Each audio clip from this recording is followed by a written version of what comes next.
Hello guys, today we gonna see the teardown of the bullet and how it works.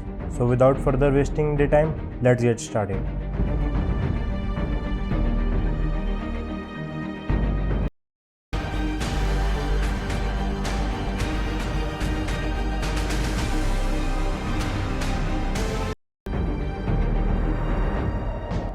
Here we can see a bullet of 5.56 mm cartridge.